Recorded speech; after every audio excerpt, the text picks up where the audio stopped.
Hey there. Thanks for tuning in. You ready for another episode of My Bigfoot Sighting? Alright then, let's do this. Seen a bunch of rundown no-horse towns where the church is the backbone, love's in the plow, and the five-string melodies grooving, with the farmland rows where the roots run deep, beyond the noise of the busy streets, where the songs of the South are soothing. When I hear the front porch picking down, home rhythm ringing out, I don't run from banjo music. Yeah.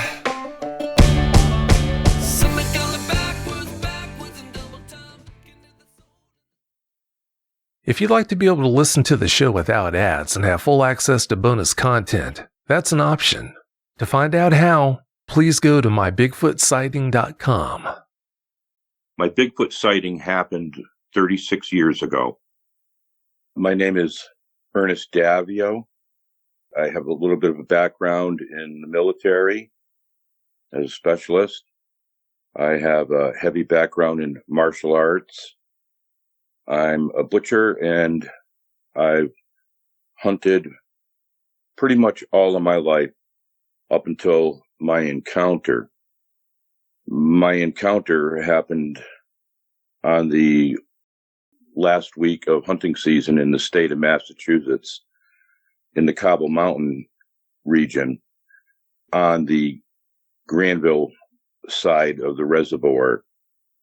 I headed out early that morning to hike in, which is about a mile in. I had to follow an old dirt road in, and then up the side of Drake Mountain.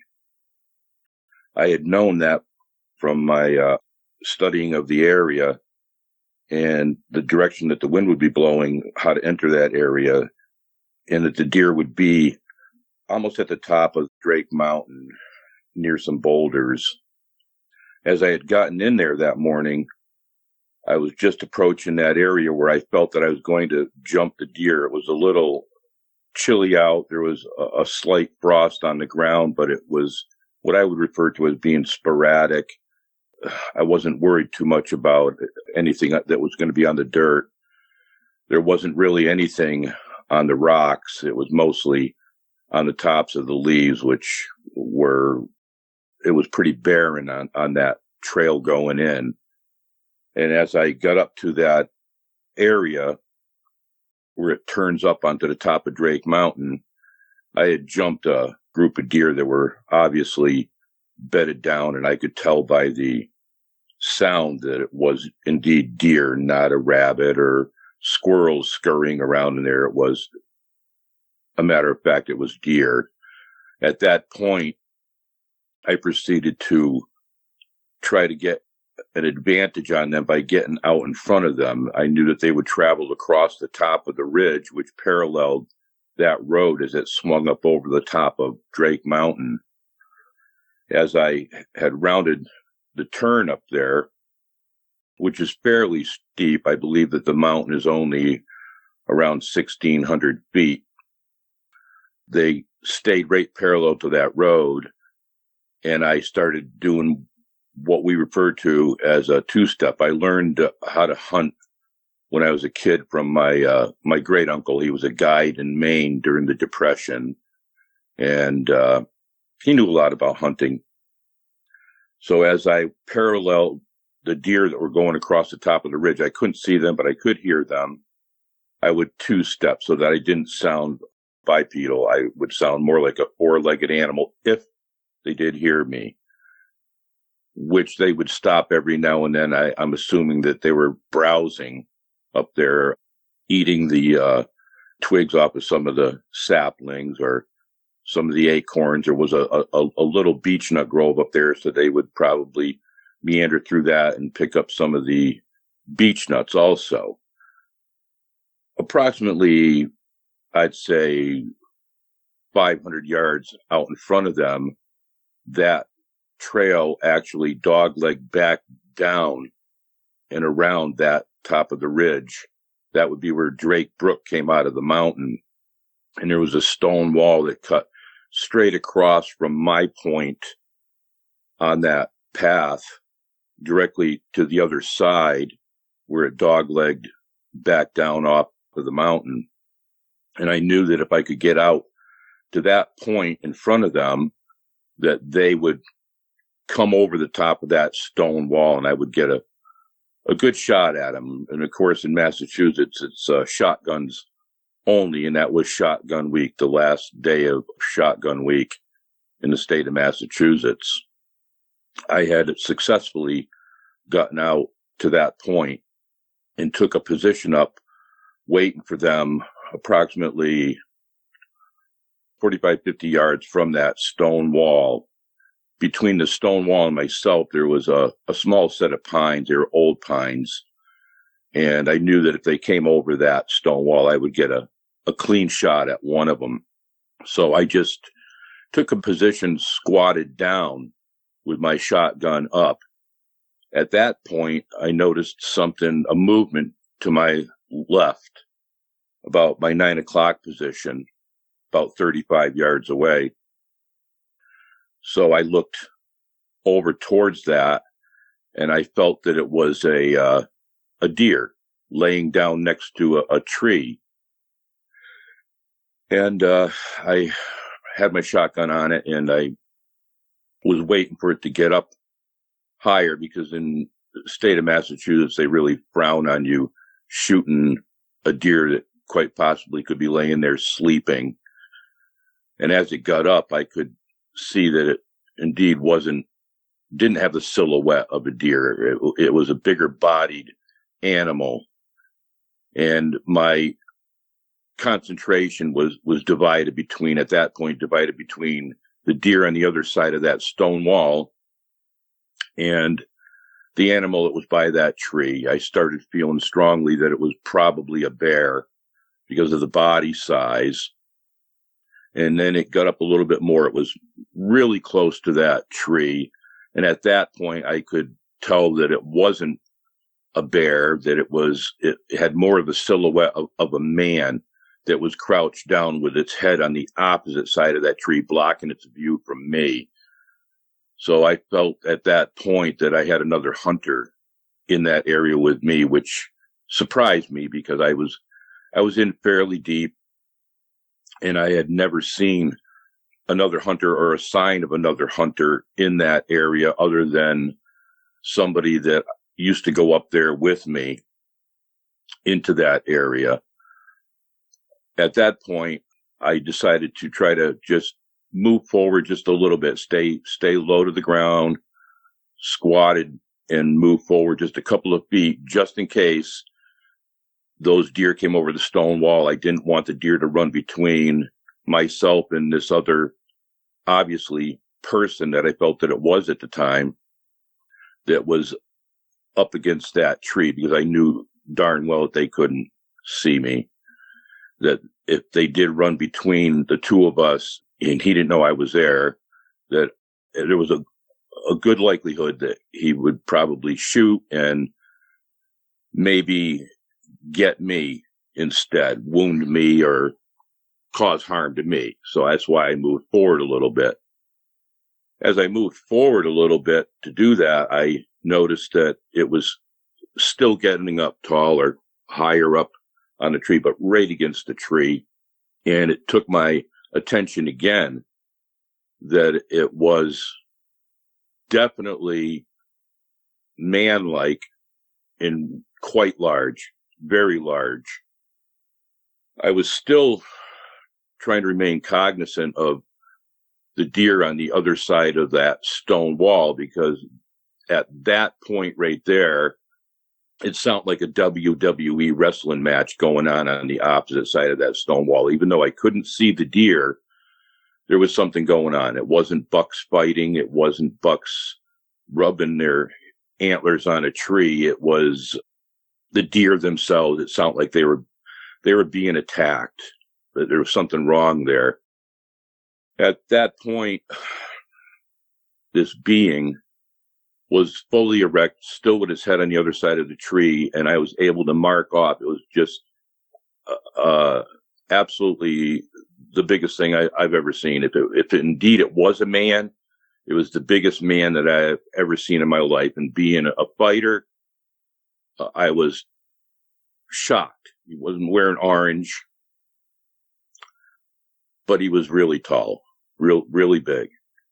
And at that point, I actually marked off on the tree where it had its head on the opposite side of that tree. I could see the back of his head, how high up the tree he was.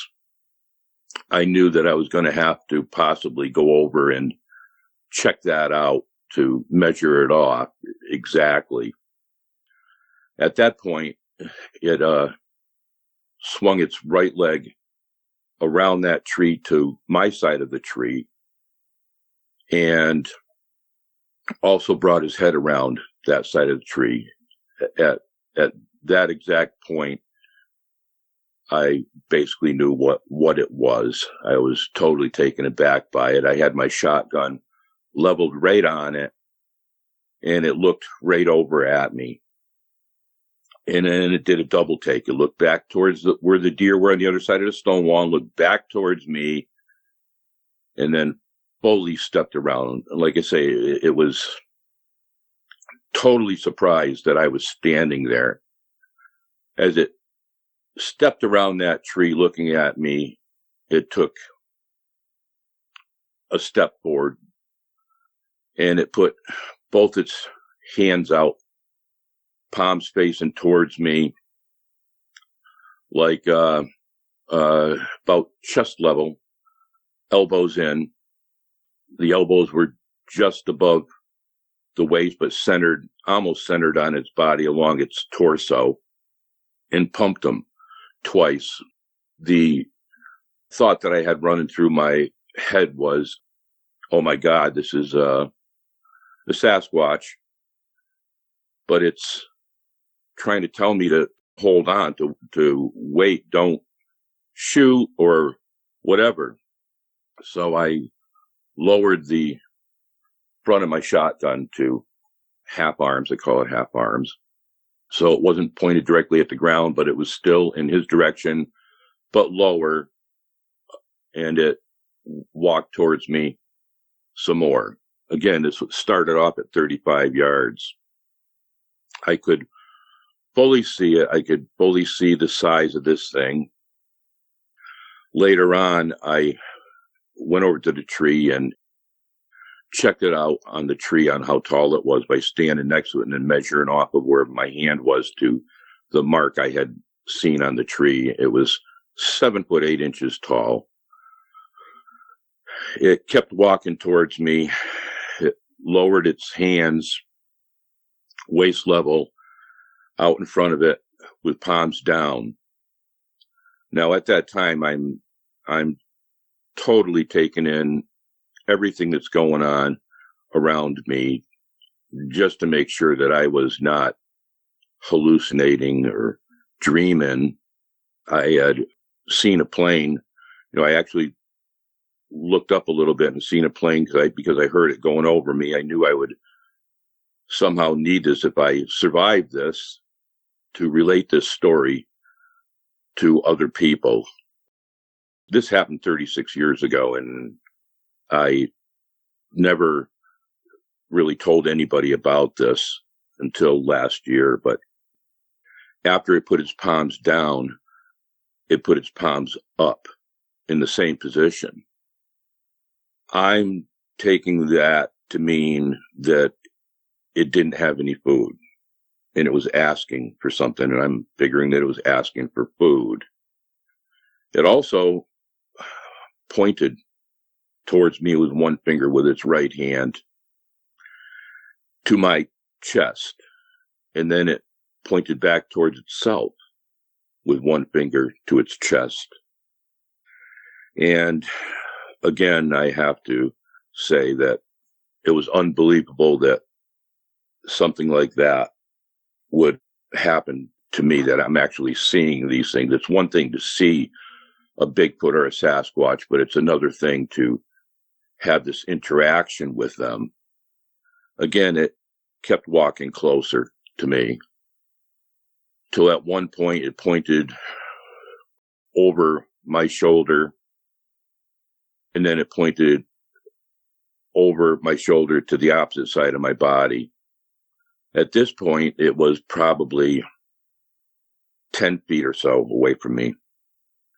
It took a few more steps towards me, and I could see its palms. It had blue eyes, something that's very rare to hear about a Sasquatch.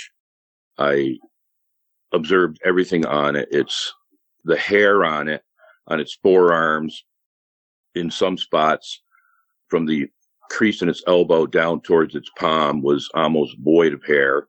Its skin was very, very dark brown. At a distance, you might think that maybe it was black or a lot darker than what it was.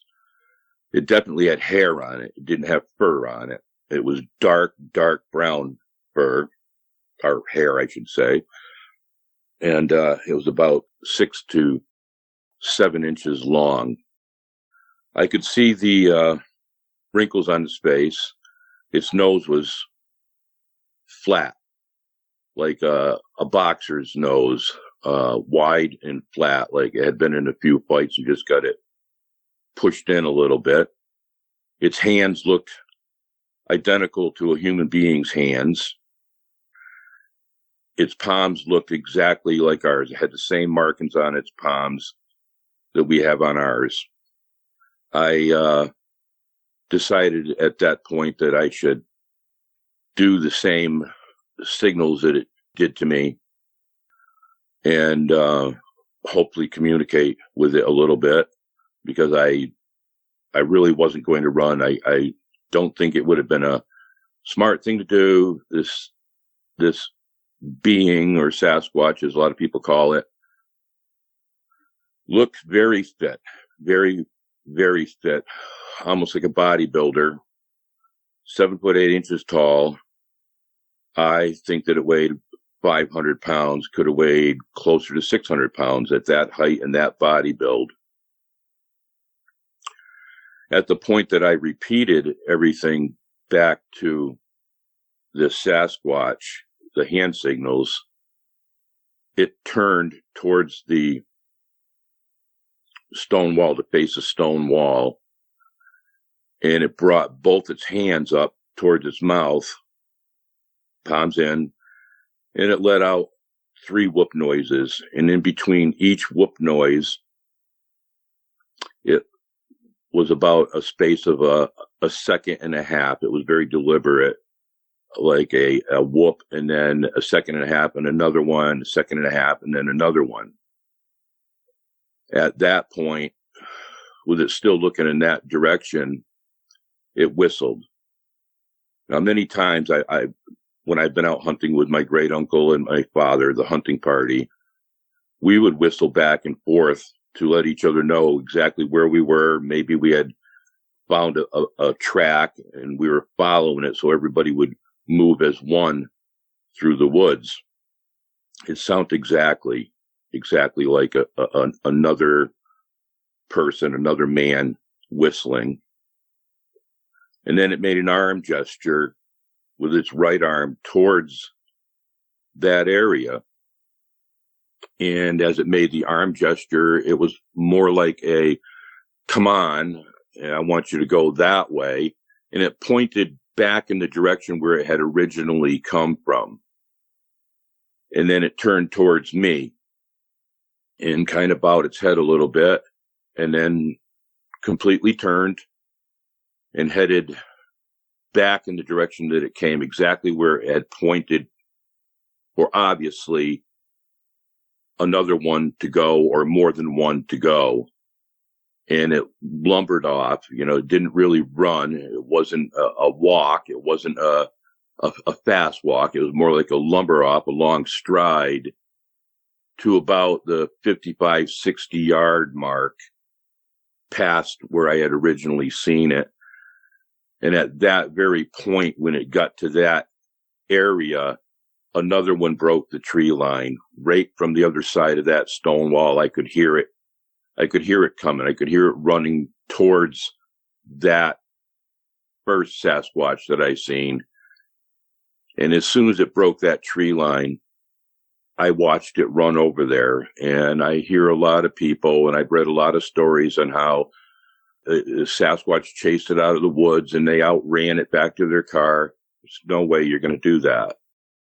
It's in my opinion that if they want to catch you, they can catch you. They're only doing that to get you out of the area for whatever reason. And again, it's my strong opinion that they move in family groups. It got to that area with the other Sasquatch. It was a cinnamon colored Sasquatch in itself.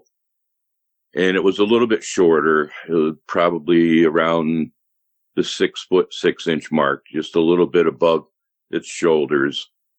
I was below its shoulders when it was standing next to me. At that point, they seemed to be having a bit of a conversation. I could hear the murmuring. Their quarter turned towards each other, but still facing in my direction. And the murmuring was very low. It was almost like a bass. If it had been people, I probably would not have been able to hear them at all at that distance. But for some reason, maybe because of the bass, how low the sound was, I was able to pick some of it up, and it sound very, very much like the Sahara sounds. At that point, the smaller one, looking at the bigger one, looked a little bit towards my direction, and the bigger one pointed directly at me. And the smaller one just got down just a tiny bit so he could see underneath a couple of the limbs that separated his view of me. And he did the same thing. He did, or she did, a double take on me. It was surprised that I was there also. At that point, the bigger one pointed to the littler one and pointed to where he wanted him to go. And then he pointed to his own chest again and pointed to where he was going to go. Now, all of this is, I was taken aback by the communication that they had, and they split up. One went left, one went right. At that moment, I felt really uneasy about the whole thing because they appeared to be using a tactical maneuver. They could have been maybe going to flank me or just watch me. But I knew I had to walk over and make darn sure of everything. And that's when I really did walk over to that tree and measure up on the tree. And then I walked probably about 15 yards where it went through a little grassy area where you would find a vernal pools in the springtime. There's tall grass in there. And all I could see is where it had pushed it down. I couldn't see any real track. I decided at that point I needed to get out of the area. Like I say, I've heard many stories on Sasquatch taking hunters' deer, or Sasquatch even being seen killing a deer and then grabbing it, picking it up, and running away with it. They do that. They do hunt in family groups. The area that I was in happened to be an epicenter for a lot of reports that I didn't know about. I knew about, maybe one or two that somebody was out there fishing and something was throwing boulders in there in the water next to them. But that's about it. I have never in 36 years ever heard of anybody saying that they've seen them make the whoop noise or whistle or hand gestures or murmur. I've heard stories. I've heard the Sierra sounds. Even Ron Moorhead, who actually recorded the Sahara sounds and had them analyzed by a Mr. Nelson. He never seen them that I know of, even though he had heard them and recorded them. As far as I know, the first person to come forward and say, yes, that is indeed them. They do make that murmuring noise, or what they refer to as a samurai chatter. They do indeed whoop, because I did see them do that. And they do indeed whistle, just like a human being would whistle, just as well as a human being would whistle. Just recently, over the past year, I've come in contact with one other person that had an encounter in the same exact area where he was chased out of the area by what he strongly believes was one of them. And that was probably about a half a mile from where I was. The whole area is steep in the history of them being in that area. It's very remote. There's a lot of old farmland in there up in the mountains with apple orchards. On the other side of the mountain that I was hunting, there is an apple orchard. That's the reason why I was actually hunting up in that area, because I know that the deer would try to get apples that had fallen on the ground for a winter source. There are a lot of old trails that go through this area. And some of these old trails, the colonists used them. One of the most famous trails is called Unkemit's Path, and that travels all the way from that area that I was in all the way up to the Pittsfield area that I know of. And that's probably about 80 miles. And the colonists did use that. I believe that these things know these trails. They stick to the higher elevations unless they're coming down for water sources or food that may be down there. Otherwise, they stick to the higher ridges. Some of the people that I've known have recently have asked me if I had seen orbs or anything like that. I was not cognizant of anything but what I was focused on that morning, on it and what was going on the other side of that stone wall.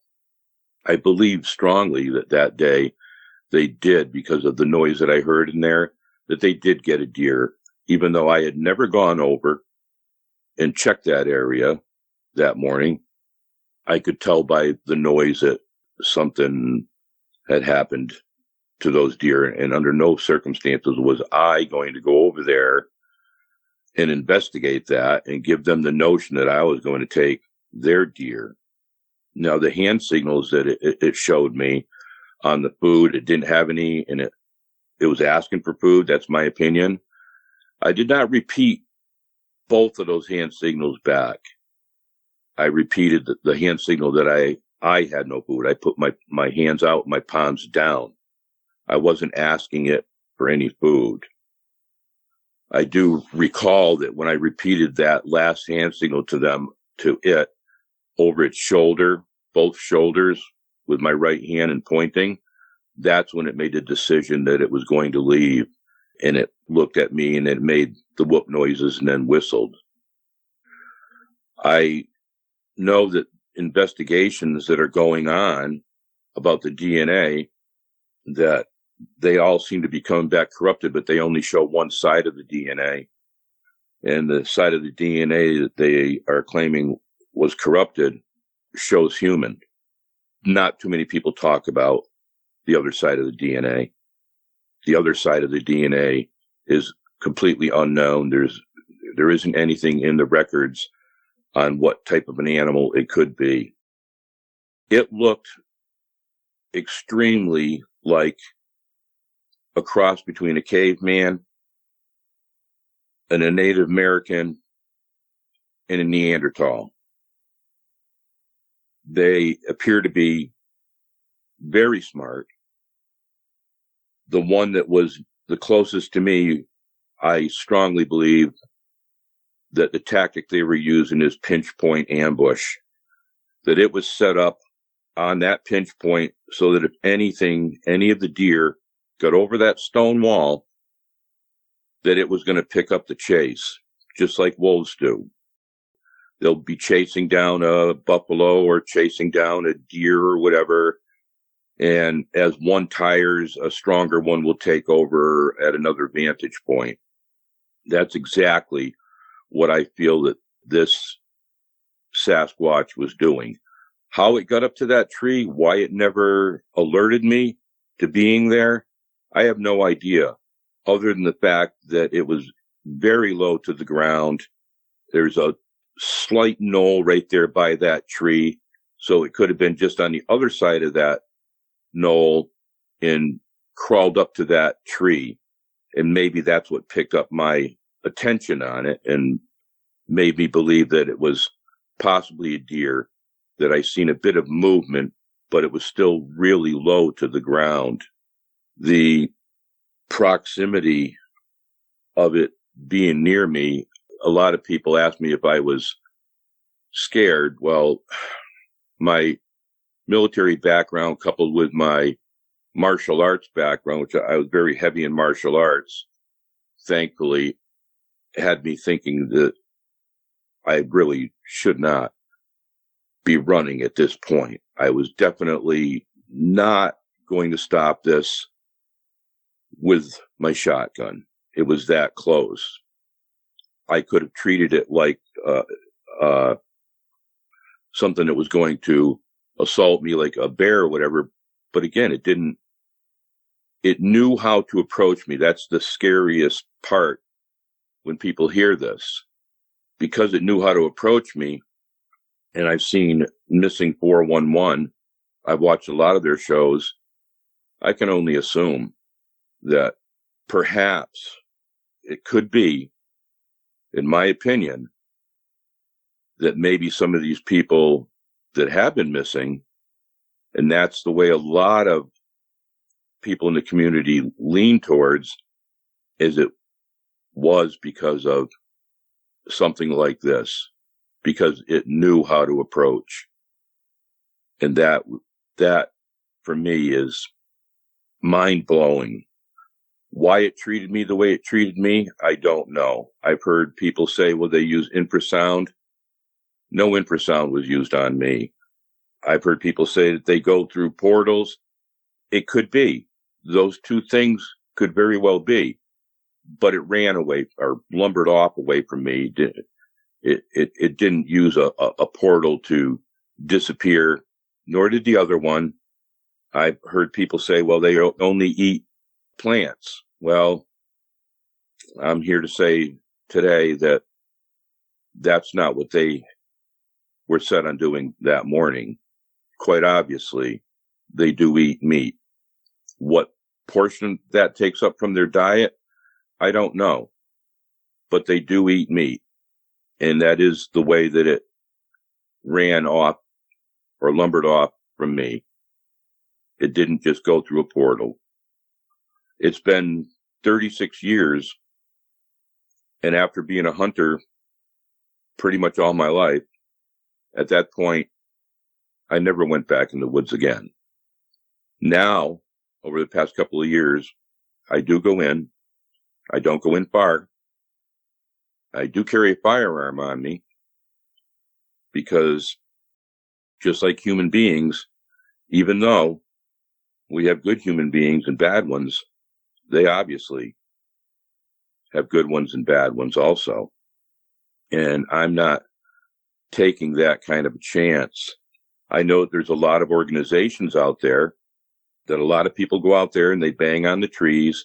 I don't believe that if they are banging on a tree, which could very well be, I believe that the reason why the people are hearing that is not because they're counting how many people are coming up the side of a mountain, but they're alerting their family unit that they actually have some of their own posted up in different spots to overlook the sides of these mountains or hills or whatever and warn the rest of the group. In that area that I was in, one of the other stories that I did hear was from a close friend, and it was not far off from where I was. And he had gone out hunting that morning, but he was down in the lower elevations going through some farm country, some of what we call the cow pastures, early in the morning. And he's seen 4 of them walking in line on the tree line parallel to the barbed wire fence that was there. There's a lot of that still exists out there. And he described it as what appeared to be a male in the front because of its size and a female because of her size, and 2 juveniles behind it walking parallel on that. Again, I have strong feelings about disturbing them. To go in there unprepared, people should be aware that when you go in there, you should have a backpack with you with things in it to survive 2 nights. Learn how to do that. Because if you do get lost out in the woods, hypothermia can take you, and they probably won't search for you for at least a whole day. So you have to know how to survive. You should have something with you to start fire, something to take down some tree limbs, build some kind of a shelter to last the night. I'm hoping that when people do hear this, that it does help them to have a plan if you do come across one. Since they do communicate, it just might be advantageous to understand some of these hand signals and that they do whistle. In the future, I'm hoping that people take this to heart and understand how traumatic it can be for a lot of people to come forward with information, because some of it may sound very bizarre. Some of the things that I've heard was they've gone out and seen 2 or 3 of them in their garden pulling up their fall crop of potatoes or eating some of the tomatoes off of their plants, and thinking that from a distance that it was people, only to get over there and see that it wasn't. These are the people that I wish would come forward, or people would listen to them also. But again, a lot of them are afraid of the ridicule or afraid that they're going to lose their jobs over this. Unfortunately, for some, the encounter lasts only 5 seconds to 12 seconds. That's not a very long time. In that course of time, your mind can play a lot of tricks on you. They have what they call uncanny valley. A human needs to put a peg into a hole. And when you're looking at something like this, to have it appear to have a human face, it's shocking. It's absolutely shocking. To have them walk towards you, I can assure you that it is shocking. But to maintain the control, that you're not afraid to keep that poker face on, is essential. I've also come across tracks in my past hunting when I was a kid. Just recently, I've heard that if the tracks are not in a straight line, like heel toe, that it's not a Sasquatch. I advise some people to understand about tracking that doesn't mean that it's not a Sasquatch if they're walking side by side. The footprints are almost side by side, one to the left and one to the right. You can't eliminate that because man walks that way. A female walks almost heel toe. So indeed, the barefoot tracks that you may find in the snow, just because they're positioned in that manner, does not mean that it's not a Sasquatch. It could mean that it's a male. And in the animal kingdom, when the males get older, they're pushed out of a group, whether it be a lion or a deer, they're pushed out of the group. So you could come across a rogue male. Their hunting range, Jeff Meldrum has found tracks, and he's also seen the exact same track almost 100 miles from where they found that track years later. I think that they probably have a hunting range or a roaming range of about 150 miles because of the speed at which they can run, their gait. They can cover a lot of territory. They may stay in a certain area for a short period of time and then leave that area and leave some signs in that area. I know people are coming across dwellings, what they believe are dwellings or structures in that area. It's my opinion that they're markers, or they could very well be, if they have young ones, that at night they keep them in there like a playpen so that they don't go roaming off or they don't fall prey to perhaps other animals that are in there like a cougar or a bear. I've also come across in that same exact area a year earlier when everything was frozen over on Drake Brook, where something had broken through the ice to obviously get water out of there. And the disturbing part that day that I thought was probably just poachers was the fact that its tracks were covered up. It broke a piece of mountain laurel off and scrubbed its tracks out. They obviously can cover their tracks. They obviously know when somebody's coming in after them and where to go. It's not a being that you're really going to sneak up on unless you were fortunate like me. You were downwind. It was concentrating on deer that were going to be coming over the stone wall. Its focus was on getting food, a food source, and not me that morning. Well, that's it for tonight's show. If you've had a Bigfoot sighting and would like to be a guest, please go to mybigfootsighting.com and let us know. Thanks for listening. Have a great night. Seen a bunch of rundown no-horse towns where the church is the backbone, loves in the plow, and the five-string melodies grooving, with the farmland rows where the roots run deep, beyond the noise of the busy streets, where the songs of the South are soothing. When I hear the front porch picking down, home rhythm ringing out, I don't run from banjo music.